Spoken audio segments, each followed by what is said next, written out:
So as we go further and further down the path, or as our realization deepens, what we find is there's this real sense of maturity that starts coming into play. I saw a Facebook meme and it had spiritual starter pack on it and spiritual advance pack, and what was really funny was the spiritual starter pack on this meme was all crystals and prayer beads and yoga mats, and then spiritual maturity was just a cup of tea and a cigarette.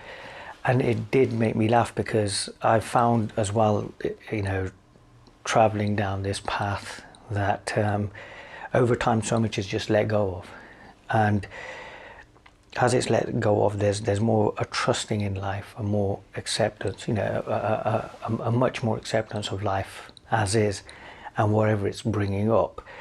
And this idea of somebody trying to do something here is just replaced by this idea of non-doership, and then even that's taken away, and really there's just this silence in which all of this is appearing. I did a series of live streams on my Facebook just before Christmas, in which I was talking more and more about this silence and more about the fact that this whole idea of a subject and object doesn't exist there.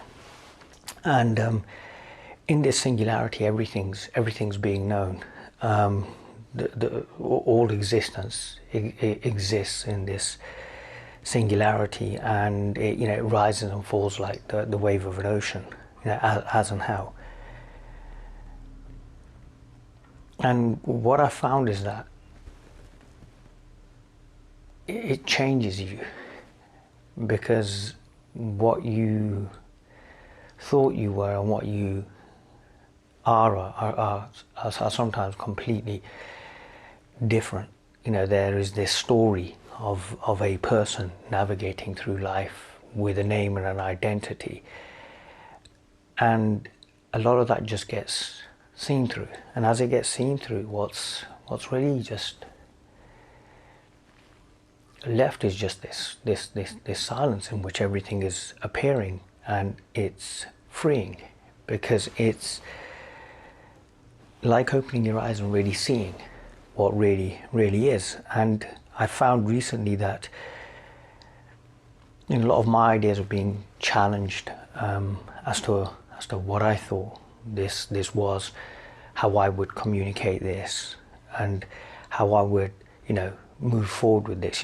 This whole idea of actually having my needs met now, and how I've set the bar so low has come up, which has made me understand why I do a lot of what I do.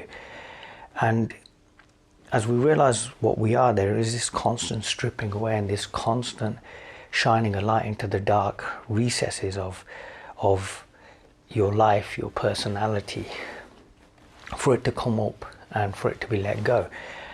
And sometimes that coming up can be quite easy, and sometimes that coming up can be quite hard, but it's always showing you that your preconceived ideas of who you truly are aren't real. And over time we become maturer. First we're children on the path, we have our words and we have our forms, and we believe this is it. And over time life shows us that this really isn't it. And it's humbling in such a beautiful way. And what happens as we go further and further, we realize how little we know, how little this identity, this story knows, and that's freeing, because it means we have to rely on what really is in every aspect of our reality. As I said, recently, I've been looking at a lot of what I'm doing and thinking, God, what am I doing? Why am I doing it this way? And it's being replaced with a different way of speaking, a different way of writing. Why do I need to use 20 words when I can use 2? Or why do I need to be in that relationship that no longer serves me, or be speaking to that person? I remember in the early days I was enthusiastic, to say the least. Not so much now. I think sometimes you just have to say what you need to say, and some will accept and some will not, and that's perfectly fine. And I think over time, you know, we develop that confidence, we develop that trusting, we develop that maturity. And what's beautiful is that maturity is never going to have this pinnacle point where it's just going to stop. It will be ongoing. I had the pleasure of meeting Russell Williams before he passed away. You know, a 90-year-old teacher sitting in a room in Sale, Manchester, speaking to people. And what was beautiful about his communication was it was all so ordinary, without the spiritual cliches and the ideas of this and that, and a very beautiful and elegant and gentle way with working with people, where everybody turned up. There wasn't this whole idea of people were going in there for results. They were just there because they were there. And it was beautiful, absolutely beautiful to behold. And I can't even imagine how many thousands of hours would have, you know, been put into just getting into that point. Not that he was trying to do anything or try to be a certain way, but here was just an ordinary man, you know, talking about life, and it was extraordinary to see. And I found that after a while, you know, words don't really hold the meaning and value that, you know, that you hope that they would.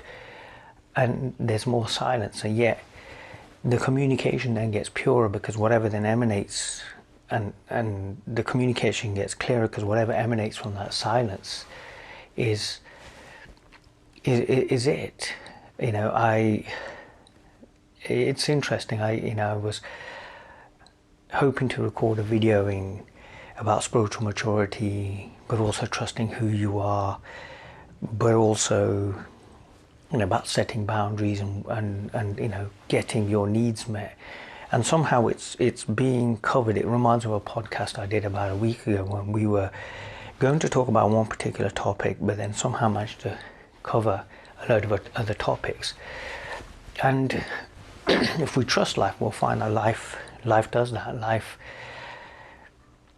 by ourselves stepping out of the way, will just, you know, take control and allow whatever needs to be said to be said. And it's freeing, because it takes the pressure off you to be a certain way or act a certain way or do certain things.